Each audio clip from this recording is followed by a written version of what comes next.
네, 안녕하십니까. 네, 안녕하십니까. 김민주 법무사입니다. 자, 저희 오늘로 이제 민사집행법 기출문제 풀이하는 시간을 가져볼 거고요. 총 저희 36차 시로 이루어져 있고, 36차 시 동안 저희 지금까지 이제 법무사 시험에 기출문제로 나와 있었던 민사집행법 문제 같이 풀어보시면서 정리하는 시간을 좀 가지도록 하겠습니다. 자, 집행증서에 관한 다음의 설명 중 옳지 않은 것은입니다. 자, 집행증서상의 명의를 모용당했다. 집행증서상의 명의를 모용당했다라고 주장하는 채무자는 위 집행증서에 채무자 본인의 집행촉탁 및 집행수락의 의사가 결여되어 있음을 내세워서 집행문 부여에 대한 이의로서 무효인 집행증서에 대하여 집행문 취소를 구할 수 있다. 자, 요거는 맞는 지문이고 저희가 요거는 이제 자주 나오는 지문입니다. 그래서 요거는 이렇게 좀 표시를 해두시고 자주 나오는 지문입니다. 그래서 모용 체크해 주시고 자, 모용은 결국 이의 신청입니다. 그래서 집행문 부여에 대한 이의다라고 하는 거. 명의를 모용했다. 자, 이의로서 취소를 구한다. 집행문의 취소를 구한다. 여기 취소까지도 이렇게 체크해 주시면 되겠습니다. 그래서 저희가 이러한 집행증서다, 공정증서다라고 하는 이 집행증서에 있어서 내가 명의를 모용당했다. 내가 아닌 다른 사람이 가서 나의 명의를 모용해서 이러한 공정증서를 만들었다라고 한다고 이렇게 주장하는 채무자입니다. 거기에 대해서 이제 다시 한번 모용당했다라고 하는 사람은 집행문 부여에 대한 이의를 하는 겁니다. 집행문 부여에 대한 이의. 그래서 요거 두 개를 정확하게 가져가 주시면 되겠고, 이 집행문 부여에 대한 이의를 함으로써 그 집행문의 취소를 구할 수 있다. 요거 자주 나오는 지문입니다. 자, 2번 공정증서가 무권대리인 촉탁입니다. 무권대리인 촉탁도 자주 나옵니다. 무권대리인, 공정증서와 관련된 거 저희 보고 있는 겁니다. 무권대리인 촉탁, 이거는 청구 이의해소입니다. 좀 특징적인 게 이런 부분은 있죠. 저희가 청구 이의해소 같은 경우는 실체적 사유로만 구할 수 있는 게 청구 이의해소인데, 자, 이러한 무권대리의 촉탁이다라고 하는 것은 사실 무권대리다. 대리권이 없는 사람이 무권대리인으로서 이렇게 공정증서 만들었다라고 하는 것은 실체적 사유가 아니라 형식적 사유입니다. 그럼에도 불구하고, 자, 이 무권대리인 촉탁의 경우에는 이러한 형식적인 사유임에도 불구하고 청구 이의해소가 가능하다라고 하는 것이 우리 판례입니다. 그래서 청구 이의해소 가능하다. 좀 특징적이다라고 생각해 주시면 되겠습니다. 그래서 무권대리인 촉탁에 기해서 작성된 것도 이제 청구 이의해소로서 그 불허를 구할 수 있다. 그래서 이의 신청이 아닙니다. 청구 이의해소입니다. 그래서 요거 정확하게 체크해 주시면 되겠습니다. 자, 3번 실제 채무액보다 더 많은 액수의 어음을 발행했다. 자, 어음을 발행했는데 자신의 실제 채무액보다 더 큰 액수로 어음을 발행했다. 그리고 그것으로 어음 공증을 받았다. 라고 하더라도, 자, 이 공증을 받는 과정에서의, 공정증서에 표시되어 있는 채권자와 채무자의 촉탁 자체에 어떤 하자가 있는 게 아니죠. 그런 상태에서 공정증서가 작성이 되었다라고 한다면, 이 공정증서에 의한 강제집행에 따른 그러한 전부명령은 유효할 것이다. 요건 틀리지 않습니다. 다시 한번. 자, 실제 채무보다 더 많은 어음으로 그 어음 공증을 받았다라고 하더라도, 결국에 이 공증을 받는 그 과정에서의 촉탁의 과정이 적법했다라고 한다면 당연히 그 공정증서로 강제 집행하더라도 유효하겠죠. 유효한 겁니다. 그래서 전부명령은 유효하다. 요거는 뭐 간단하게 봐주시면 될 것 같고, 네, 4번 보겠습니다. 자, 공정증서가 집행권원으로서 집행력을 가질 수 있도록 하는 집행 수락의 의사표시입니다. 자, 공증인에 대한 소송행위다. 그래서 자, 저희가 공정증서 작성하게 되면 공증사무실에 가셔서 좀 이렇게 보겠습니다. 공증사무실에 이제 채권자와 채무자가 함께 가셔가지고 이렇게 어떤 뭐 대여금이다라고 한다면 대여금 채권에 대한 공정증서 만드시죠. 만들 때 이제 제일 마지막에 이렇게 문구가 써지는 겁니다. 강제집행에 대해서 착수하는 것에 대해서 뭐 수락한다라고 하는 그 집행 수락의 의사표시가 공정증서 제일 하단에 쓰여지게 됩니다. 그거는 이제 실질적으로 공증인께서 물어보시는 거죠. 이제 절차적인 측면에서 본다면 물어봐서, 아, 채무자가 저 집행 수락하겠습니다. 라고 하면은 이제 거기에 대한 내용이 쓰여진다라고 개념적으로 가지시면 되겠고, 그러한 집행 수락의 의사표시다라고 하는 겁니다. 그리고 이 공증인 사무소에서 작성이 된 이 공정증서는 이것 자체로서 집행 권한이 되는 것이고, 나중에 저희가 집행문을 부여받을 때도 이 공증사무소 가가지고 집행문 부여받습니다. 공증사무소에 가서 집행문 부여받습니다. 결국 이러한 일련의 과정을 보았을 때 자, 공증사무실에서 이루어지는 집행권원이 만들어지고 나중에 집행문까지 부여받는다라고 하는 것은 결국 저희가 법원에서 이루어지는 절차와 다르지 않다라고 하는 겁니다. 법원에서 이루어지는 이러한 집행권원이 만들어지고 집행문을 부여하는 절차와 다르지 않게 보는 겁니다. 그래서 이 당사자들이 공증인 앞에서 이렇게 의사표시를 하는 행위를 소송행위랑 다르지 않다라고 보는 겁니다. 소송행위와 다르지 않다라고 보는 것이고, 소송행위에 대해서는 저희가 이제 나중에 2차 시험 가셔가지고 민사소송법 배우실 텐데, 소송행위에는 이 표현대리 규정이 적용될 수가 없습니다. 그래서 자, 집행 수락의 의사표시는 소송행위에 해당하는 것이고, 따라서 민법상의 표현대리 규정 적용될 수 없다 까지 가져가 주시면 되겠습니다. 제가 예전에 이제 민사집행법이 소송법과 같이 붙어 있었기 때문에 집행법에도 똑같이 이렇게 적용이 되는 겁니다. 그래서 집행수락의 의사표시 소송행위이기 때문에 표현대리 규정 적용될 수 없다. 이렇게 정리하시면 되겠습니다. 자, 5번입니다. 토지, 인도, 특정 동산의 인도 등에 관한 집행증서의 작성을 촉탁할 때에는 어느 한 당사자가 다른 당사자를 대리하거나 어느 한 대리인이 쌍방을 대리할 수 있다라고 하는 거. 이 부분이 틀렸습니다. 여기 대리할 수 없습니다.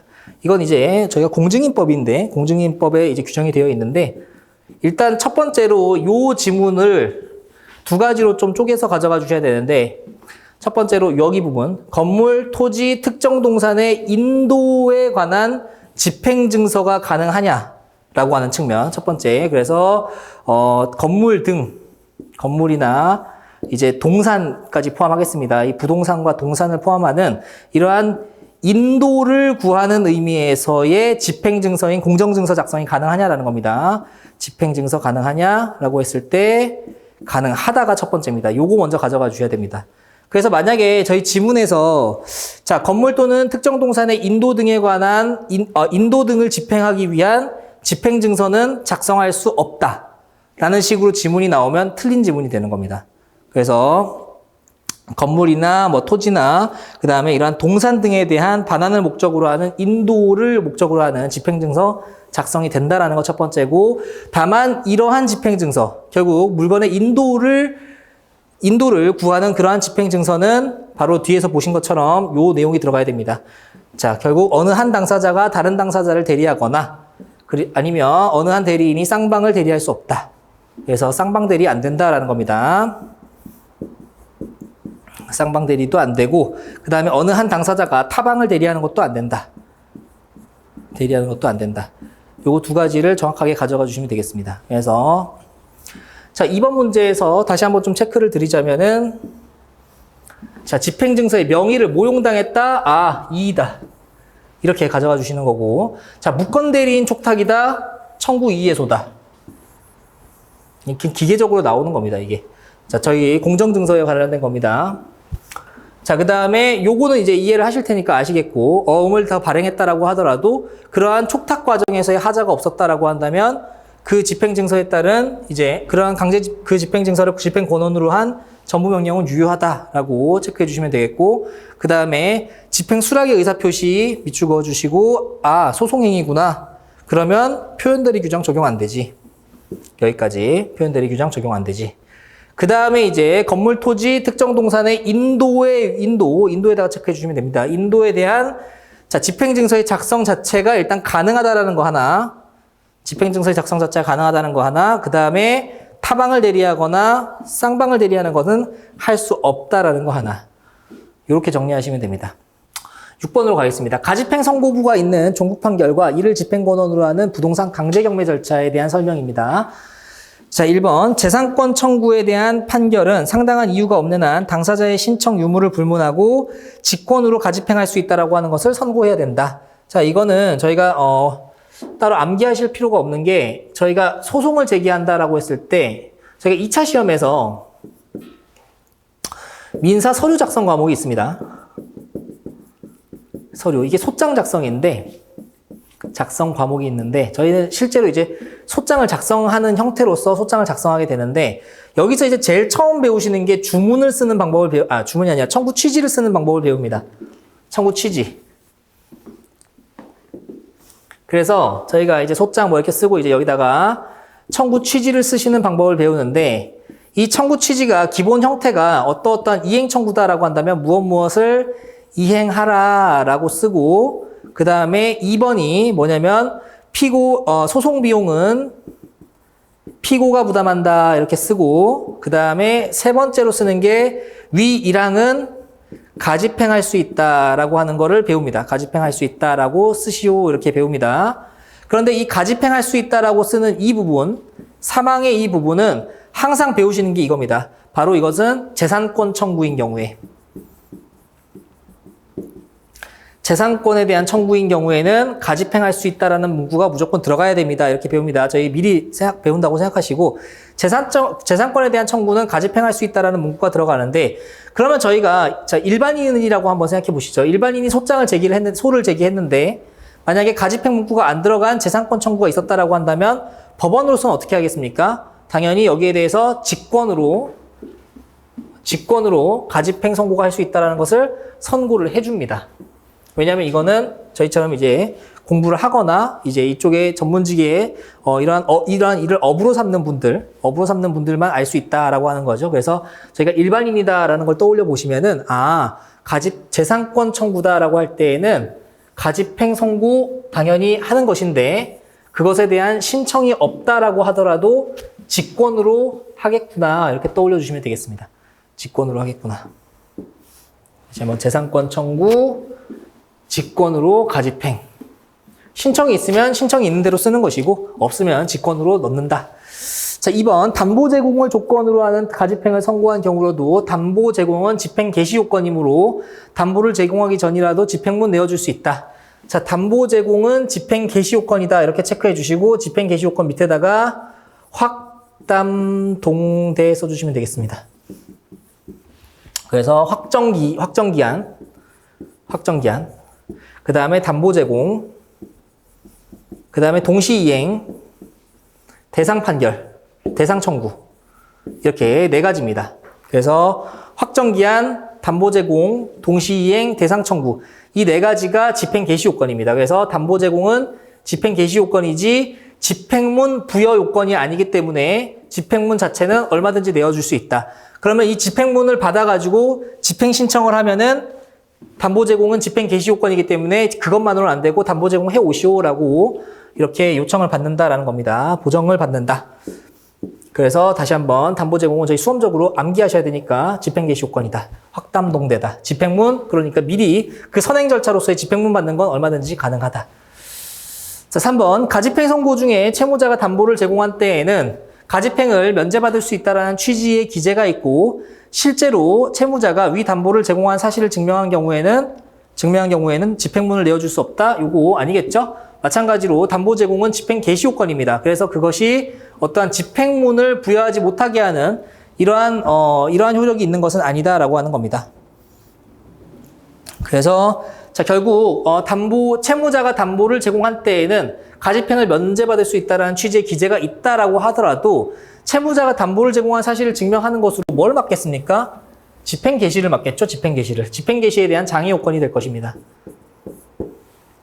집행 개시에 대한 장애 요건이 될 것이지 집행문 부여에 대해서 영향을 미치는 건 아니다라는 겁니다. 담보 제공은 집행 개시 요건이기 때문에.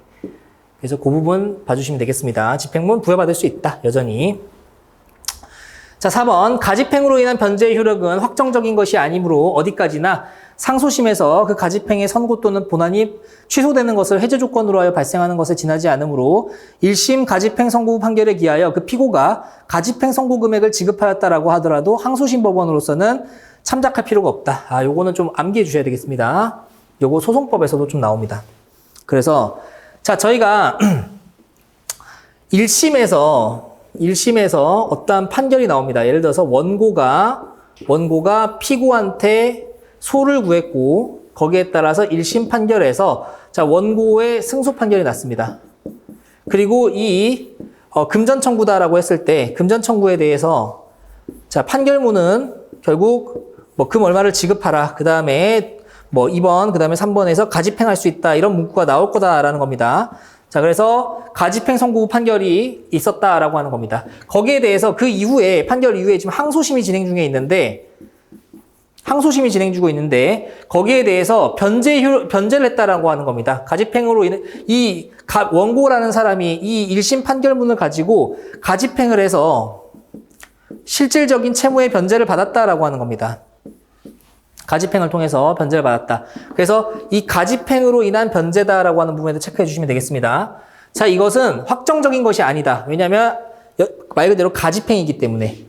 그렇기 때문에 자, 1심 가집행 선고부 판결에 기해서 자, 피고가 가집행 선고금을 실질 결과적으로 이제 가집행을 통해서 지급이 됐다라고 하더라도 항소심 법원으로서는 여전히 확정적인 변제가 아니기 때문에 참작함이 없이 청구의 당부를 판단해야 된다라고 하는 것까지 가주셔야 됩니다. 그래서 요거는 맞습니다. 요거는 지문 자체를 좀 암기해 주셔야 되겠습니다.